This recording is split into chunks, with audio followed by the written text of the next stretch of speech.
부탁드리겠습니다. 네, 반갑습니다. 저는 3m72년대 사무처장 김조섭입니다. 네, 지역의 시민단체로서 상인분들께 연대하기 위해 연대 발언을 하고자 이 자리에 섰습니다. 저희는 중앙로 지하상가의 지속 가능한 운영과 또 여러 발생된 의혹에 대한 투명한 검증을 위해서 시민 참여 기본조례에 근거한 시민 공청회를 청구한 바 있습니다. 그러나 지난 8월 1일 대전광역시는 제대로 된 근거도 없이 토론회 공청회를 미개최한다고 통보해 왔습니다. 지역의 상인분들이 계속해서 어려움을 호소하고 계시고 또 여러 의혹이 제기되고 있음에도 대전시는 묵묵부답으로 일관하고 있습니다. 대전 참여자치 시민연대는 제기된 의혹을 검증하기 위해 한국자산관리공사가 운영하는 온비드에 정보공개 청구를 진행했습니다. 440개 일괄 공고된 2024년 5월 대전중앙로 지하도 상가 440개 점포별 일자별 조회수 데이터입니다. 저희는 정보공개 청구를 통해서 해당 정보를 확보했고 분석한 결과 상식적으로 납득하기 어려운 내용들이 있었습니다. 전 구역에 임대료와 관계없이 또 선호도와 관계없이 모두 균일한 조회수가 확인되었습니다. 무엇보다도 가장 의심스러운 것은 5월 27일 월요일입니다. 전체적으로 20회에서 30회 정도의 조회수를 유지하던 440개 모든 점포가 27일 월요일 5회에서 6회로 급감합니다. 특정한 작업이 있지 않는 한 설명하기 어려운 것입니다. 상인들이 월요일에만 혹은 시민들이 월요일에만 조회하지 않는다는 것도 납득하기는 어렵습니다. 금각 이후 28일날 440개 점포는 모두 상승합니다. 균일하게 평균 20회 정도로 균일하게 상승합니다. 이것 역시 설명하기 어려운 부분입니다.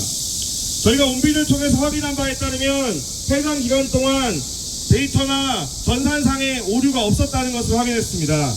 실제 조회수인 것입니다. 두 번째는 모바일 접속으로는 조회수가 카운팅되지 않는다는 것입니다. 요즘 많은 분들이 공고물을 모바일로 확인하는 것을 고려해 봤을 때 여기 확인된 모든 조회수는 데스크탑으로 조회한 것입니다. 제기된 의혹에 대해서 투명하게 밝히는 방법은 매우 간단합니다. 수사기관이 접속 기록을 수사하면 됩니다. 만약 그 과정에서 특정 IP 혹은 특정 주소의 IP가 다량 확보된다면 그것은 시설관리공단 혹은 특정 단체나 개인이 이 공고에 대해서 개입하기 위해 의도적 개입을 한 것이라고 해석할 수밖에 없습니다. 수사기관의 철저한 수사를 통해서 해당 내용이 확인되기를 촉구합니다. 추가적으로 보도자료 나눠드린 보도자료에 8페이지를 보시면 성남시와의 비교가 있습니다. 2015년도에 330개 물건을 한꺼번에 공고한 성남시 물건입니다. 그래프를 보시면 아시겠지만 굉장히 다채롭게 확인됩니다. 실제로 공고 가격과 그 다음에 위치에 따라서 차이가 나는 것을 볼 수 있습니다. 그 밑에 중앙로 상가의 물건 조회수입니다. 굉장히 균일성을 보이고 있는 것을 확인할 수 있습니다. 심지어 성남시 사례는 2015년도에 공고가 이루어졌고 지금도 마감된 공고를 클릭하면 조회수가 올라갑니다. 즉 10년간 누적된 조회수의 결과입니다. 여기에 평균 조회수도 50회에 불과합니다. 중앙로 지하상가가 굉장히 어려운 상황에 있고 코로나 이후에 지역 상권이 굉장히 어려운 상황이라고 쳤을 때 다른 지역에 비해서 과도한 조회수가 체크되었다고 볼 수 있습니다. 9페이지를 보시면 공고의 순위별로 높은 순위별로 정리한 그래프입니다. 성남시의 경우에는 높은 것부터 가장 낮은 것까지 분포합니다. 그에 비해 중앙로 지하상가의 경우에는 200회에서 170회 사이에 매우 균등한 분포를 보이고 있는 것을 확인할 수 있습니다. 일반적인 상식선에서는 설명할 수 없는 데이터입니다. 그렇기 때문에 수사기관의 철저한 수사가 투명하고 철저한 수사가 조속히 이루어지기를 다시 한번 촉구하는 바입니다. 이상입니다.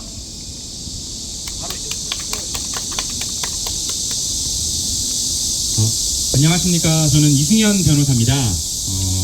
지금 이 사건 법률 대리인으로서 제가 활동을 하고 있고요. 이 사건을 맡게 된 경위는 이렇습니다. 실제로 입찰이 있었고요. 또 그 입찰 과정에서 지금 현재 지하상가를 이용하시는 분들께서는 본인들이 입찰을 받지 못하면 본인들의 생활의 터전을 잃는 상황이었습니다. 정상적인 입찰이라면 뭐라 하지 않을 것입니다. 그런데 통계적인, 과학적인 자료를 살펴봤더니 너무나도 의심스러운 상황이 있었습니다. 저도 사실 최초에는 이 사건을 맡지 않으려 했습니다. 왜냐하면 괜히 허튼 소리 하는 거 아니야 라고 했는데 막상 지금 가지고 계신 보도자료, 통계적인, 과학적인 근거를 살펴보니 정말로 우리의 하인, 공복인, 공무원이 시민의 생존권을 빼앗으려고 허위 조작을 한 것이 아니냐고 의심이 드는 상황이었습니다. 그렇다면 주인인 우리 시민들은 그 사실을 확인하여야 하는 것이고요. 그 사실을 확인할 수 있는 방법이 이 사건 형사고소밖에 없었기에 여기까지 이르게 된 것입니다. 그래서 기타 저희가 보도자료로 상세하게 설명을 했지만 기타 궁금하신 것이 있으면 언제든지 저한테 문의를 해주시면 제가 더욱더 상세하게 설명을 할 것이고요. 그리고 확실하게 이 내용에 대해서 정확하게 보도하여 주실 것을 진심으로 부탁드립니다. 이상입니다. 부탁드립니다. 기자님들, 경찰님들.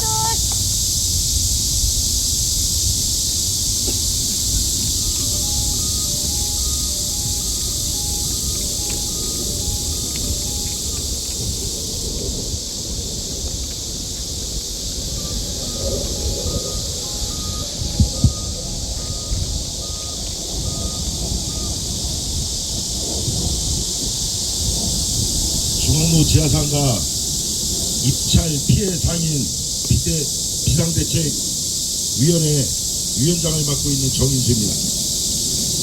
2천여 명의 생존권 파괴에 대한 대전 중앙로 지하상가 옹비들을 통한 1차 입찰의 조회수 부풀리기 조작 관련 철저한 조사 요청에 대해서 지금부터 말씀을 드리겠습니다. 코로나19가 종료되자 상인들이 어려움을 배려하지 않은 채 대전 중앙로 지하상가는 타 도시와는 다르게 전통시장 및 상점가 육성을 위한 특례법 17-2를 활용하지 않고 명도 절차 없이 영업 중인 440개 모든 점포에 대하여 대전시에서 공개 경쟁 입찰을 강행한 후 입찰가를 올리기 위한 수단으로 조회수를 부풀리게 한 조작 사건입니다. 자체 조사 배경에 대해서 말씀을 드리겠습니다. 대전 중앙로 지하상가 비상대책위원회는 2024년 5월 22일 공지된 중앙로 지하상가 1차, 2차와 관련하여 입찰 마감 후 도저히 납득할 수 없는 결과에 자체 조사를 실시하게 되었습니다. 자체 조사 시기는 2025년 5월 초가 되겠습니다. 자, 첫 번째, 낙후된 구역과 활성화된 구역의 조회수가 비슷하게 나타났다는 점. 두 번째, 상인의 일반인은 입찰 공지 자체를 인지하기 어려운 구조였다는 점. 세 번째, 1인 1점포 입찰이라는 조건에도 불구하고 조회수가 과도했다는 점. 네 번째, 실제 입찰자 대부분이 기존 상인 또는 종사자였다는 점. 다섯 번째, 440개 점포에 대해 827명이 입찰에 참여한 것으로 확인된 점. 여섯 번째, 유찰된 50개 점포의 조회수도 낙찰된 점포의 조회수와 유사하게 나타났다는 점. 일곱 번째, 조회수에 비해 단독 낙찰 또는 유찰된 점포의 비율이 56%에 달한다는 점. 여덟 번째, 입찰 중지 가처분 신청이 마지막 날 기각되어 몇 시간 남지 않은 시점에 입찰에 참여한 상인이 너무나 많았다는 점. 아홉 번째, 상일들 간 장기간 형성된 친분 및 암묵적 합의가 있었던 상황에서 조회수가 과도하게 높았다는 점.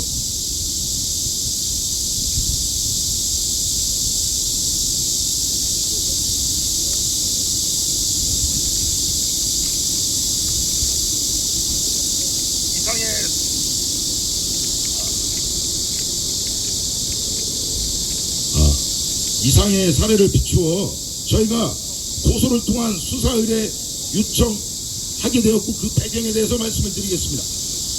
위와 같이 확실시되는 부풀리기 조작 의혹의 피해 당사자로서 입찰 의뢰를 담당한 대전시 주무부서에 조사를 요청하였으나 아무런 답변이 없었으며 시스템을 제공하고 관리 감독의 책임이 있는 한국자산관리공사 온비드의 개인정보 보호하에 익명 처리하여 진상규명을 요청하였으나 이 또한 공개할 수 없다는 답변만 되풀이되어 왔습니다.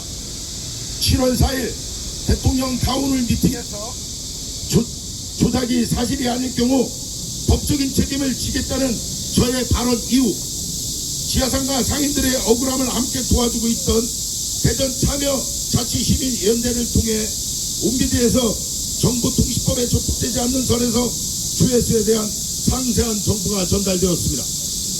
곧이어 동계학 전공자 여러 명에게 분석을 의뢰했고 데이터 조작이 아닐 가능성은 불가능에 가깝다는 분석 자료를 받았습니다. 저는 개인적으로 이 자료를 처음에 입수했을 때 30초도 안 돼서 이건 100% 조작이라는 것을 알게 되었습니다.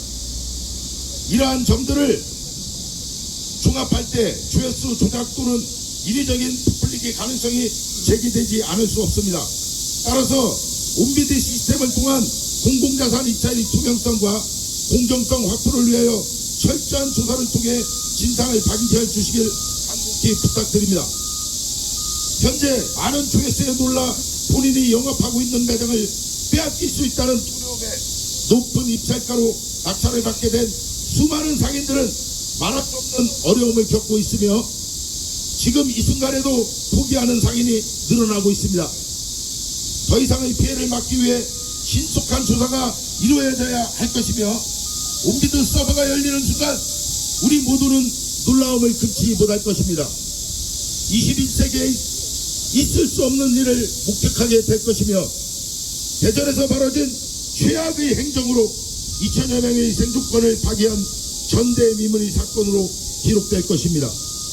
많은 음해와 허위사실 유포자로 저를 낙인시키고 고발 조치하였으나 손바닥으로 하늘을 가릴 수는 없을 것입니다. 빠른 시일 내에 진실이 밝혀져 입찰 피해 상인 비상대책위원회의 명예가 반드시 회복되어야 하고 정의가 살아있는 대전으로 반드시 되돌아와야 될 것입니다. 제가 지금까지 자신있게 말씀드린 이유는 철저한 분석을 통한 확신이며 거짓말일 경우 모든 책임을 제가 지도록 하겠습니다. 이상입니다. 경청해 주셔서 감사합니다. 지금부터는 질의 응답 시간을 갖도록 하겠습니다. 질의하실 분들이 계시면 편하게 말씀을 해주시기 바랍니다. 네, 기자님들 질의하실 분 계시면 손을 들어주시면 마이크를 건네드리겠습니다. 따로 없으시면 저 CBS 박 우병기자인데요. 매년 이제 입찰을 하셨을 텐데 이번에 입찰 조회수 조작 사건이 있고 나서 입찰 가격이 얼마나 올랐는지 얼마나 손해를 보셨는지 그것도 좀 파악이 가능할까요?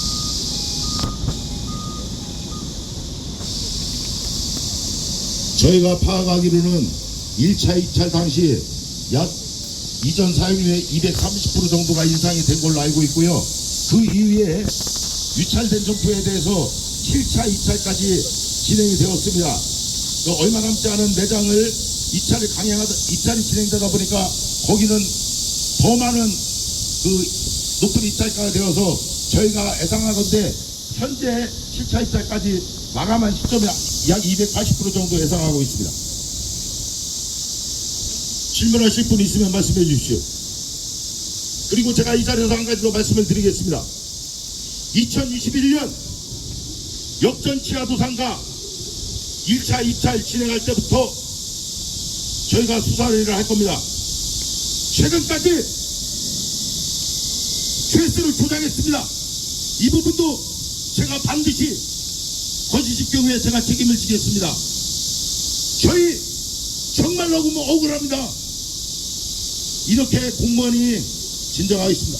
공무원이 조회수에 개입되는 것은 있을 수 없는 일입니다. 있어서도 안 되는 일입니다.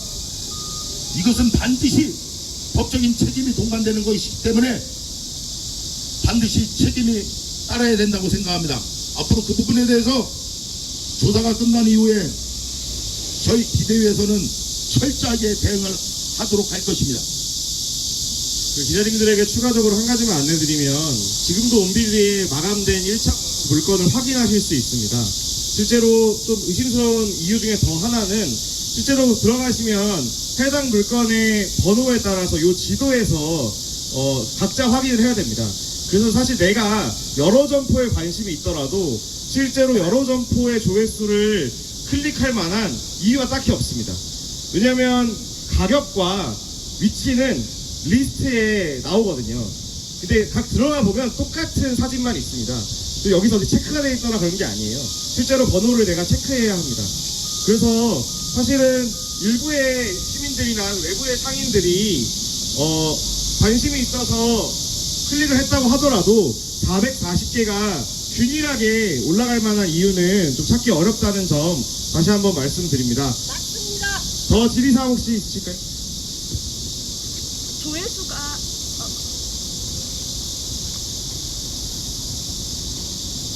한겨레 최혜린입니다. 그 조회수가 일반인들이 봤을 때 그렇게 클릭이 많이 됐다고 그렇게까지 어떻게 보기로 한 300% 이상 높게 쓰신 분들도 계시더라고요. 근데 단독 입찰이었는데도. 근데 조회수가 물론 평균이 150이 넘고 해서 그런 상황이긴 했지만 그렇다고 그렇게까지 높게 해서 쓴다고? 라고 의문을 갖게 생각하는 사람들이 있을 수 있거든요. 근데 그때 그럴 수밖에 없었던 아마 이유가 상인분들이 되셨을 것 같아요. 그러니까 상당히 많은 분들이 그런 상황에 놓여 계시니까 그 부분에 대한 상인들 누구 입장 한번 말씀해 주시면 좋을 것 같거든요. 비대위원장님 아니고 다른 분이라고. 네. 아니, 마이크를 갖다 드려.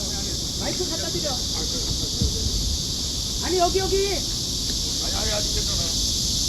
제가 말씀드릴게요. 이게 조회수가 왜 문제가 되냐면 우리가 당근마켓을 들어가면 당근마켓도 이 온도가 올라갑니다. 많이 클릭할수록. 그런데 그 당근마켓은 가격이 정해져 있습니다. 1,000원이면 1,000원이 딱 정해져 있기 때문에 수천 명이 들어가도 가격이 올라가지 않습니다. 근데 저희들은 100명만 누가 내 매장을 클릭을 하고 봤다 그러면은 이게 내가 영업하고 있는 매장을 내가 뺏길 수도 있다는 이 불안감에 높은 액수를 쓸 수밖에 없는 겁니다. 그리고 주위에 그런 금액을 쓴다는 사람들이 있을 수도 있잖아요. 그런 걸 정보를 듣다 보면 나도 모르게 높게 쓰는 겁니다. 그래서 아마 저희 입찰가가 높게 된 걸로 저는 알고 있습니다. 당시에 조회수가 높은 거에 대한 그 상인들 사이에 어떤 불안감이 막 올라가는 그런 상황이 있었다는 말씀이신 거죠? 네, 맞아요. 본인 사례 이번에 장재현 기자인데요.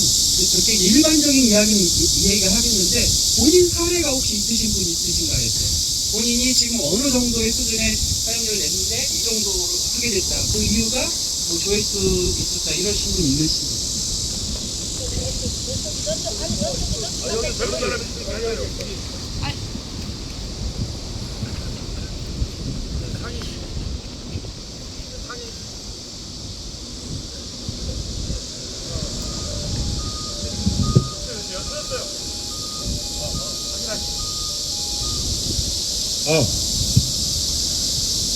입찰이 일반적으로는 타 도시도 마찬가지인데 명도를 하고 입찰을 합니다.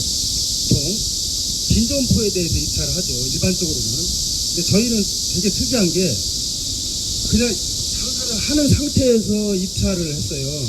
그러다 보니까 우리 영업 중인 매장을 입찰하다 보니까 입찰에 참여하는 그 영업주는 어떤 생각을 드냐면 여기서 떨어지면 그냥 나가는 거예요. 그러니까 조회수에 민감할 수밖에 없는 겁니다. 그래서 20, 30개씩 하루에 올라가니까 다 멘붕이 온 거예요. 이 상인들이. 그래서 이 지금 300%라는 게 사실 장사 못합니다. 이 가격에. 거의 멘붕이 와가지고 한 일주일 사이에 그것도 공모를 내고 그 다음부터 입찰을 들어갔어요. 이제 생각할 시간도 없이. 원래 얼마를 내시다가 그래서 본인- 원래 아, 얼마를 지금- 내시다가 얼마로?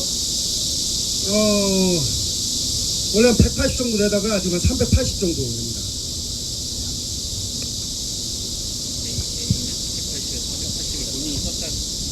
안녕하세요.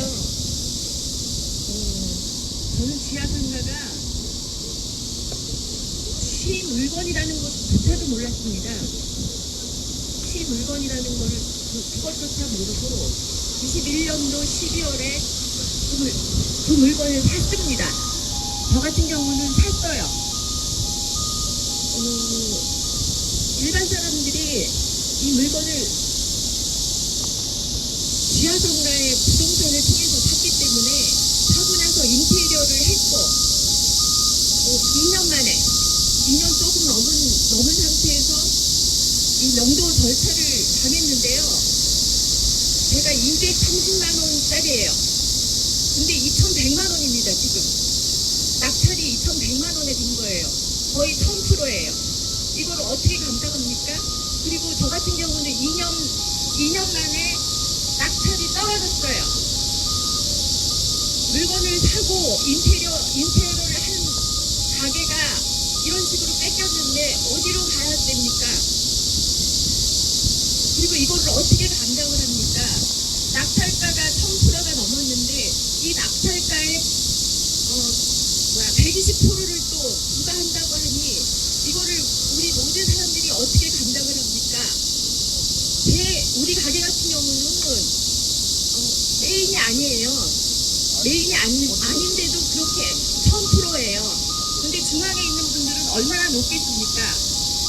그거를 알아봐 주셨으면 좋겠습니다. 하나만.